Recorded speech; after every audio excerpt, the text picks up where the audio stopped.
आउज़ु बिल्लाहि मिनश्शैतानिर्रजीम बिस्मिल्लाहिर्रहमानिर्रहीम। प्यारे भाइयों बहनों बच्चों अस्सलामु अलैकुम। हज़रत जुनैद बगदादी रहमतुल्लाह अलैह फरमाते हैं कि एक दिन मैं तहज्जुद के लिए उठा। जब नमाज़ पढ़ने का इरादा किया तो मुझ पर नाकाबिले बयान अज़तराब और बेचैनी तारी हो गई। बजाय तहज्जुद पढ़ने के मैं ज़िक्र इलाही में मशगूल हो गया। फिर भी तबीयत में बेकरारी महसूस करता रहा। आखिरकार मैं इधर उधर टहलने लगा मगर बेकरारी की कैफियत ख़त्म न हुई। फिर मैं जाकर बिस्तर पर लेट गया लेकिन कैफियत जूं की तूं रही। पता नहीं चल रहा था कि इस बेचैनी का सबब क्या है।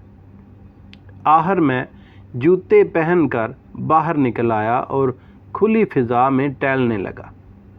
घर से कुछ ही दूर गया था कि मैंने देखा कि एक शख्स चोगे में मलबूस अपने ऊपर चादर ओढ़े लेटा हुआ है।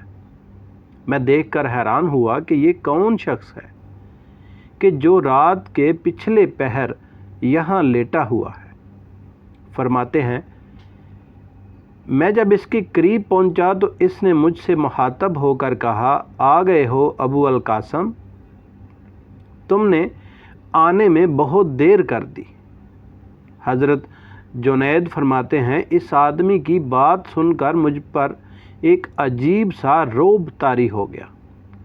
फिर मैंने पूछा कि मैंने आपके पास आने का कोई वादा तो नहीं किया था कि जिसकी पाबंदी मुझ पर फ़र्ज़ होती। इस शख्स ने हज़रत जुनैद से कहा, ए अबू अल कासम, आप सच कहते हैं मगर मैंने खुदावंदे ज़ुल जलाल को जो दिलों को हरकत देता है और मुक़ल्लिबुल क़ुलूब है, ये कहा था कि आपके दिल को हरकत दे और मेरी तरफ भेज दे। हज़रत जुनैद ने कहा, बेशक अल्लाह ताला ने मेरे दिल को आपकी तरफ माइल कर दिया है और मैं आ भी गया हूँ। आप मुझसे क्या चाहते हैं?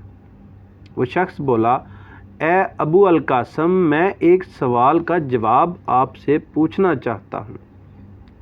इस सवाल ने कई दिनों से मुझे परेशान कर रखा है। हज़रत जुनैद ने पूछा, आप बताइए सवाल क्या है? इसने कहा, सवाल ये है कि मर्ज़ नफ्स कब नफ्स की दुआ बन जाता है? हज़रत जुनैद ने जवाब दिया, जब इंसान अपनी ख्वाहिशात की मुखालफत करता है तो इस हालत में मर्ज़ नफ्स इसके नफ्स का इलाज बन जाता है। हज़रत जुनैद का ये जवाब सुनकर वो शख्स अपने दिल को मुखातब करके कहने लगा, मैंने तुझे 7 मरतबा यही जवाब दिया था मगर तूने मेरी बात नहीं मानी और यही कहता रहा कि जब तक जुनैद की ज़ुबानी नहीं सुनूंगा इस वक्त तक नहीं मानूंगा। अब तो तूने सुन लिया कि जुनैद क्या कहते हैं।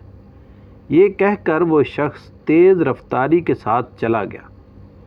आप खड़े सोचते ही रहे कि वो शख्स कौन था और कहाँ से आया था। हज़रत जुनैद फरमाते हैं कि मैं इस शख्स को नहीं जानता था। वो कौन था, कहाँ से आया, कहाँ चला गया।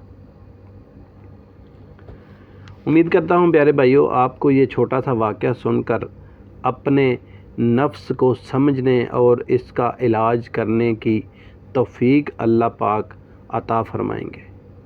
वीडियो अच्छी लगी तो यार लाइक करिए और एक छोटा सा कमेंट्स भी करिए। वीडियो देखने का बहुत शुक्रिया।